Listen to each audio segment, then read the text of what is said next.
Bem, uma das riquezas do movimento circular deve-se ao fato de que a gente pode analisá-lo tanto do ponto de vista angular, ou seja, trabalhando em coordenadas polares, como fazendo uma análise do ponto de vista de deslocamentos lineares, ou seja, analisando comprimentos de arcos. Uma definição para uma velocidade tangencial: se colocar esse disco para poder girar com velocidade angular constante, cada vez que o ponto material sai dessa posição e completa uma volta, o tempo gasto é definido como sendo o período, e a distância percorrida é 2πr, que é o próprio perímetro da circunferência de raio R grande. Bem, então, essa velocidade definida dessa forma poderia ser tratada como sendo uma velocidade tangencial média.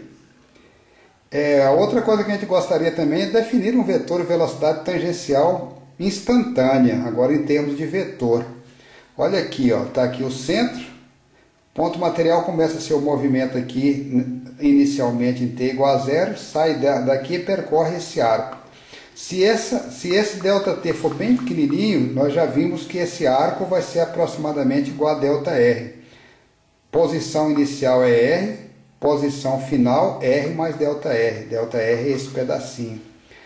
Bem, a velocidade tangencial, então, definida dessa forma, seria ΔR dividido por ΔT.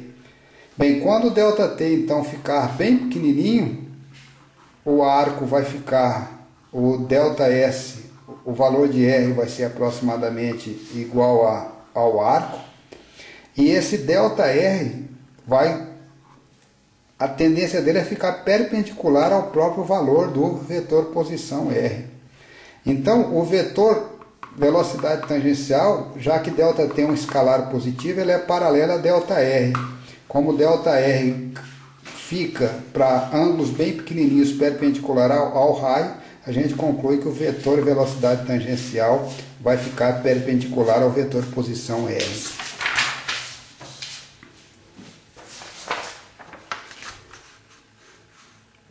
Uma forma bastante simples, então, de analisar o movimento circular seria: aqui está o polo, aqui está o raio.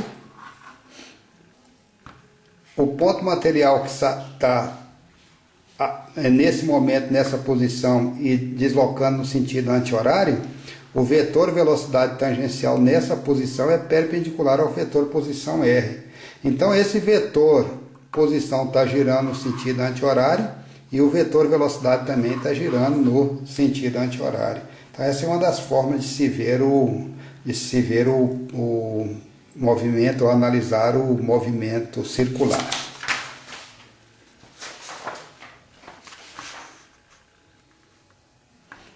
Bem, então está aqui, posição inicial, posição final. Em relação ao centro, o vetor posição inicial é R. Em relação ao centro, o vetor posição final é R mais ΔR. ΔR é esse pedacinho. Para pequenos valores de Δθ, o valor de ΔR, ou seja, o módulo de ΔR é aproximadamente igual a esse arco ΔS. Está aqui escrito isso. E a definição da velocidade tangencial é ΔR sobre ΔT, quando ΔT caminha para zero, ou seja, fica bem pequenininho.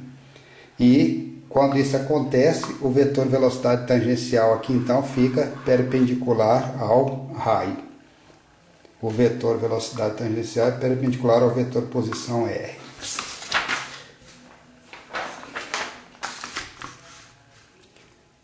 Algumas relações, então, entre o movimento analisado em termos de coordenadas polar, ou seja, movimento analisado em termos angular, e o movimento analisado em termos linear, ou seja, em termos de comprimentos, né? ΔR, a dimensão disso aqui é L, dimensão comprimento, isso aqui é adimensional, é um arco dividido pelo raio. A dimensão de ômega é radiano por segundo, ou seja, um adimensional no numerador e segundo no denominador. E para a velocidade tangencial, a gente tem aqui no numerador metro e aqui nós temos segundo, L sobre T e 1 sobre T. Para ΔT pequeno, o módulo de ΔR é igual a ΔS, e ΔS é o que mesmo? O módulo de R vezes Δθ. A relação então entre ômega, que é Δθ sobre ΔT, e V, vai ser ΔR, que está aqui, aproximadamente igual a ΔS. ΔS é R Δθ, vai ser R Δθ sobre ΔT. Olha aqui, ó, ômega Δθ sobre ΔT e V R Δθ sobre ΔT. Olha o ômega aqui, ó. Então, a velocidade tangencial se relaciona com a velocidade, com essa velocidade angular por R vezes ômega.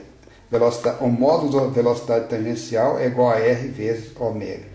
Para ômega constante, a velocidade tangencial que aqui está vai ser ômega R, que também vai ser uma constante, já que a diferença das duas é apenas o raio da trajetória, que é o R, que é uma constante.